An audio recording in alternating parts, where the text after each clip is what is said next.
Gabriel Nadeau-Dubois, bonsoir, bienvenue à 24/60. Merci, bonsoir. Pour cette lettre d'un député inquiet à un premier ministre qui devrait l'être. Hein? C'est un type qui a une petite pointe d'ironie aussi ou de cynisme, même en disant que vous ne prenez pas au sérieux peut-être le premier ministre Legault sur ses politiques environnementales. Ça parle essentiellement de changement climatique. Bien, le titre dit déjà « Annonce mes couleurs ». C'est-à-dire que je ne sens pas François Legault assez inquiet. Je sens qu'il prend à la légère la question des changements climatiques. Je ne pense pas être le seul dans ma génération à avoir un premier ministre qui s'est mis à parler un peu plus quand même de changements climatiques depuis les derniers mois. Je pense qu'il a senti la pression populaire. Mais on ne sent pas que ça le passionne, on ne sent pas que ça vient le chercher, on ne sent pas que c'est une réelle priorité pour lui. Et ça, c'est un problème. C'est un problème parce qu'on vit dans un système politique qui concentre énormément de pouvoir entre les mains du premier ministre. Ça lui confère d'énormes responsabilités. Et à l'heure d'une crise écologique d'ampleur civilisationnelle, on s'attend à ce que le chef d'État du Québec prenne ça au sérieux. Et moi, c'est pas ce que je sens quand je le vois presque tous les jours à l'Assemblée nationale. Les Québécois l'ont élu il y a un peu plus d'un an à peine, donc on faisait confiance, malgré les reproches faits quant à un plan vert qui existait ou qui n'existait pas. Il y a le fameux troisième lien, là, puis GNL qui est dans le portrait. Par contre, il vient d'avoir une autre élection à Ottawa, où on a quand même, au Québec, choisi 35 députés face à face presque avec le Bloc. Je me suis demandé en lisant, en le parcourant presque entièrement, vous êtes-vous trompé de premier ministre? Mais c'est vrai que vous siégez à Québec, mais vous êtes-vous trompé de premier ministre? C'est une excellente question parce que j'aurais pu l'écrire aussi au premier ministre du Canada et ça aurait pu être au pluriel. Parce que Justin Trudeau, c'est un peu différent. M. Trudeau prétend que c'est une priorité, mais il agit autrement, notamment en achetant un pipeline. M. Legault ne prétend pas que c'est une priorité et pose des gestes qui vont dans le mauvais sens, notamment avec le troisième lien, avec le préjugé favorable à l'égard de GNL Québec. Mais oui, je m'adresse à François Legault parce que comme député québécois, c'est avec lui que je suis en dialogue, mais j'aurais pu aussi interpeller Justin Trudeau. Mais vous touchez à quelque chose de fondamental, me semble-t-il, que d'autres abordent aussi. Mais vous êtes un élu. Et on parle toujours de clientélisme politique. Vous l'abordez dans cette question-là. Et il me semble qu'il ressort de ça, puis de ce qu'on voit autour de nous, l'achat de plus en plus grand de voitures énergivores malgré tout, et de voitures électriques en même temps. Ce grand paradoxe, pour ne pas dire schizophrénie, c'est qu'on ne peut pas la faire avaler, on ne peut pas l'entrer dans le fond de la gorge, cette urgence, ou cette transition énergétique-là. Et là, vous avez un prix politique à payer. Vous êtes trop à gauche, ça passe pas. Puis, voilà. C'est un des dilemmes auxquels je réfléchis dans le livre, puis je le dis tout de suite, je ne prétends pas avoir toutes les solutions. Mais je mets le doigt, je pense, sur un dilemme réel qui est celui des hommes politiques, des femmes politiques à l'heure de la crise écologique. Notre logique électorale, notre logique, vous disiez, de clientélisme électoral fait en sorte que, comme politiciens, on a beaucoup tendance à promettre plus de confort aux électeurs pour aller chercher leur vote. C'est comme ça que les politiciens conventionnels faisaient campagne. Le problème, c'est que la crise écologique nous force à réfléchir différemment. Parce que là, la crise écologique, ça va nécessiter aussi des changements de mode de vie puis certains sacrifices qui sont peut-être pas payants électoralement. Et c'est la question que je pose dans le livre. Et ça fait peur. Comment la classe politique va être à la hauteur de ce défi-là? Je pense qu'une des pistes de réflexion intéressantes, c'est de dire il faut que le discours de la transition écologique, ça soit pas seulement un discours de privation puis de renoncement. Il faut aussi faire des politiques de transition, des politiques positives qui vont constituer un gain de qualité de vie. Plus de temps avec les enfants, moins de temps dans la voiture, des commerces de proximité, plus de télétravail, moins de distance entre le lieu de travail et la maison. Ça, c'est des propositions qui peuvent séduire tout le monde au Québec et ça nous permet de dire que la transition écologique, c'est pas juste des sacrifices, c'est aussi une meilleure qualité. Parce que vous qualifiez M. Legault d'environnementaliste pragmatique. Et donc, c'est comme ça qu'il se considère, lui. Oui, se considère. Et puis de vous dire, bien, il faut justement...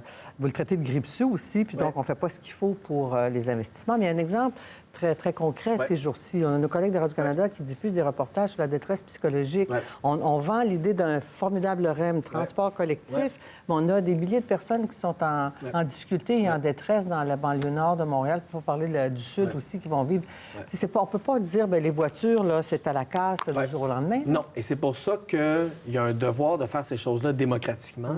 Il y a un devoir de les faire progressivement. Mais disons-nous une chose, là. Plus on attend, vous êtes juste plus on pète vers en avant, plus les gestes à poser vont devoir être rapides. Et si on veut une transition qui soit progressive, bien, il faut commencer dès maintenant. Puis malheureusement, on a actuellement un gouvernement à Québec qui se contente de dire c'est pas si pire. C'est pas trop grave. Calmez-vous, les jeunes, là, hein? Avec tout l'humour qu'on connaît à M. Legault, il tourne un peu ça parfois en dérision, avec beaucoup de légèreté. Le problème, là, c'est que la science, elle, là, est pas légère. La science est claire. Puis elle dit qu'il faut commencer à faire des gestes maintenant. En même temps, il dit vante le modèle québécois sur le carbone, puis les méthodes d'évaluation environnementale. GNL va passer par le bac. Mais en même temps, on ne sait pas trop à quoi s'attendre. Vous dénoncez la décision de la fameuse cimenterie, mais ce n'est pas de décision économique. Il y a une autre décision qui va venir. C'est Fonderie 1 en Abitibi. Bien, avec l'arsenic, là, les gens ne veulent pas perdre... Ils veulent pas faire la Qu'est-ce que vous êtes premier ministre, là, vous, demain matin, qu'est-ce que vous faites? Bien, d'ailleurs, sur la Fonderie 1, ça, c'est un bel exemple, parce qu'il n'y a personne qui demande de fermer la fonderie. Mais s'il n'y a pas de technologie pour abaisser... La députée du coin, qui est une députée de Québec solidaire, le dit très bien. Il ne s'agit pas de fermer la fonderie. Il s'agit de demander à la fonderie de respecter les mêmes normes environnementales que celles qui sont appliquées partout ailleurs au Québec sur quelques années. Il faut commencer par avoir des exigences. Le gouvernement, on le connaît, commence toujours par dire on ne veut pas déranger l'entreprise avant même d'essayer de voir ce qu'on peut faire. Et moi, ce que je dis, c'est cette manière-là de voir l'économie où on dit tout aux entreprises, tout aux grandes entreprises, si on continue à faire ça, je ne vois pas, moi, comment on va être capable de faire la transition. Vous évoquez Hulot, hein, Nicolas Hulot qui a démissionné, Ferrandez aussi. Lui qui est un petit peu plus, comment dirait-on, autoritaire dans sa façon... Décisif, en tout cas. Décisif de ce... Là, il y a Stephen Guilbeault. Oui. On attend de voir s'il va être... Est-ce que vous lui faites confiance à lui? Moi, ce que j'ai appris en 2 ans de politique, c'est que les meilleures intentions du monde ne valent pas grand-chose quand les orientations du premier ministre ont priorité. Alors moi, j'ai aucune raison de douter de la candeur puis des bonnes intentions de Stephen Guilbeault. Mais son premier ministre est celui qui a nationalisé un pipeline et il ne fera pas autrement. C'est la même chose pour Benoît Charette ici au Québec. Il nous dit qu'il nous prépare un plan, tant mieux, on a bien hâte de le voir. Mais la vérité, c'est que dans notre système politique, les ministres ont le pouvoir que leur premier ministre leur confère, et c'est tout. Et c'est pour ça que je m'adresse au premier ministre Legault en disant, comme chef d'État du Québec, vous avez une responsabilité morale et historique de prendre en charge la question des changements climatiques. Sinon, vous allez peut-être gagner vos prochaines élections, mais l'histoire va vous retenir comme un premier ministre qui a échoué à ses responsabilités. Oui, parce que vous dites, hein, vous allez avoir... Vous allez être là en 2050, normalement, votre âge. En 2050, là... Moi, je n'y serai plus, ça, c'est sûr. La médecine avance vite, mais je veux dire, moi, en 2050, c'est à peu près l'année où on va savoir là, si on a ou pas échoué dans la lutte au changement climatique. Et j'aurai, en 2050, exactement l'âge que François Legault a aujourd'hui. Et moi, la main que je lui tends, c'est de dire il faut que la classe politique, là, on soit à la hauteur de ce défi-là. Sinon, on va avoir du mal à regarder nos enfants dans nos yeux. Vous savez bien que je n'allais ne pas vous parler de Catherine Dorion. C'est un débat qui dure depuis une dizaine de jours.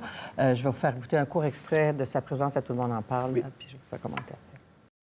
Il y a bien des affaires qui ne fitent pas avec la politique, puis quand tu s'en vas en politique, c'est comme rentre dans ton petit carré de sable, puis fais rien, parce que c'est dommage, hein? Tu te fais porter par un mouvement, il y a des gens qui croient en toi, qui disent oui, elle est spéciale, ça se peut, puis là, grâce à eux, t'arrives, puis le lendemain de ton élection, rentre dans ton petit carré de sable, laisse pas un fil dépasser, fais comme les autres, rentre dans le rang. Fait que le pouvoir que tu viens de gagner, qui est supposé servir aux citoyens qui viennent de t'élire, tu viens de le perdre en liberté d'action.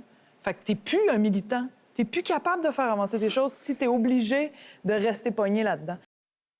Cet extrait-là, Gabriel Nadeau-Dubois, mais une critique féroce à l'endroit de tous les députés de l'Assemblée nationale qui respecteraient un certain décorum ou qui respectent les règles du jeu établies, pour lesquelles on n'a pas établi de réflexion. Est-ce qu'on peut commencer par faire une réflexion? Moi, j'ai vu peut-être du mépris à l'endroit des autres députés de l'Assemblée nationale qui rentrent dans le carré de sable. Moi, j'y ai plutôt vu, puis je connais bien Catherine, fait que je connais sa démarche, puis c'est une critique surtout du système politique et médiatique qui tend en effet à s'attendre à ce que les politiciens soient tous pareils. Et quand il y en a une comme Catherine qui dérange, qui bouscule, qui pose des questions pertinentes sur c'est quoi être un homme politique, c'est quoi être une femme politique, c'est quoi représenter les gens. C'est des questions fondamentales et Catherine, elle bouscule ce système-là. Et moi, ce que j'ai entendu dans cet extrait-là, c'est une critique de cette volonté de conformisme. Et je pense que c'est intéressant d'avoir cette discussion. Mais en même temps, est-ce qu'on peut avoir l'impression, parce que pour certains, elle est formidablement subversive et rafraîchissante. Hein? Et pour C'est d'autres, nouveau. elle est absolument exportable. Elle est narcissique. Elle mène un combat pour avoir les lumières, le spotlight sur elle. Et d'ailleurs, certains ont dit c'est pour ça qu'elle était là, tout le monde en parle, après avoir refusé les entrevues d'affaires publiques. Est-ce que il y a une manière de faire des débats autrement, tout aussi démocratiquement que les moyens? Parce que est-ce que vous risquez peut-être d'en payer le prix au Parti politique, au Québec solidaire, là, pendant qu'on parle d'elle et de ce combat de décorum, on ne parle pas de votre livre assez ou on ne parle pas des autres enjeux? Je pense que la question doit surtout être posée aux gens qui, jeudi matin, ont décidé de faire pression sur le président pour que Catherine ne rentre pas au Salon Bleu. Je pense que c'est ces gens-là qui doivent réfléchir à leur sens des priorités. Voilà, parce que cette fameuse pièce de vêtement, Catherine l'avait déjà portée. Alors si, par le passé, ça n'avait pas fait de problème et que ça en a fait cette fois-ci, c'est qu'il y a des gens qui ont décidé de politiser la question du décorum, d'en faire un enjeu partisan, parce qu'ils ont de la difficulté à tolérer Catherine à l'Assemblée nationale. Mais oui, ayons-le le débat, ayons-le la discussion sur comment moderniser notre code vestimentaire. Il y a plein d'exemples, plein de parlements, notamment en Ontario, où le code est beaucoup plus souple. Je pense qu'on est rendu là. Alors, c'était peut-être la goutte qui faisait déborder le vase ou la saturation. Je pense qu'il y a des députés, surtout des députés libéraux, on va se le dire, qui ont de la misère à accepter qu'on puisse faire de la politique comme Catherine l'a fait, puis ils devraient prendre leur mal en patience parce que je pense pas que Catherine a l'intention de rentrer dans le moule. Merci, Gabriel Nadeau-Dubois. Je rappelle que vous étiez sur notre plateau pour l'aide d'un député inquiet à un premier ministre qui devrait l'être. Puis vous auriez pu l'écrire à un autre premier ministre aussi. Hein? Oui, peut-être que ce sera la prochaine. Vous m'avez donné une très bonne idée. Vous allez peut-être reprendre un autre café avec M. Legault. Je vais lui donner demain le livre. Oui, d'accord. Merci. Merci.